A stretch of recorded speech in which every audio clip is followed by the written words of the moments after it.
ዘንድሮም ከስልካችሁ ወደ ፒሲያችሁ የተለያዩ ፋይሎችን ለማስተላለፍ ልክ እንደነዚህ አይነት ኬብሎችን የምትጠቀሙ ከሆነ በጣም ተሳስታችኋል። ዛሬ እንግዲህ የፈለጋችሁትን ፋይል ከስልካችሁ ወደ ፒሲያችሁ በደቂቃዎች ውስጥ ብቻ የምትልኩበትን አንድ ዌብሳይት አሳያችኋለሁ ማለት ነው። በመጀመሪያ ደረጃነት እንግዲህ በስልካችሁም በፒሲያችሁም ስናፕ ድሮፕ ዶት ኔት ብላችሁ ሰርች ታደርጋላችሁ። በመቀጠልም እንደዚህ ሲመጣላችሁ አፕሎድ ፋይል የሚለውን ትነኩታላችሁ።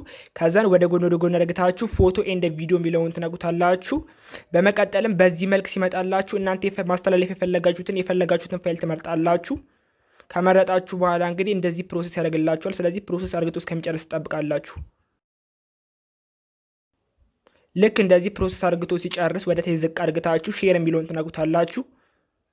ከዛን ወደ ታች ዝቅ አድርጋችሁ እዚህ ጋር ዊንዶ ፒሲ የሚለውን እሱን ትነኩታላችሁ ማለት ነው። እሱን ከነካችሁ በኋላ እንግዲህ ሼር የሚለውን ትነኩታላችሁ። ከዛን አሁን እንግዲህ ወደ ፒሲው እንደምትመለከቱት ሼር እያደረገ ነው ማለት ነው። ከዛ ልክ እንደዚህ የላካችሁት ፋይል ይገባል ማለት ነው። ልክ እንደዚህ ከገባላችሁ በኋላ እንግዲህ እዚች ጋር ያለችዋን የዳውንሎድ ምልክት ተጭናችሁ ዳውንሎድ አድርጋችሁ መጠቀም ትችላላችሁ ማለት ነው።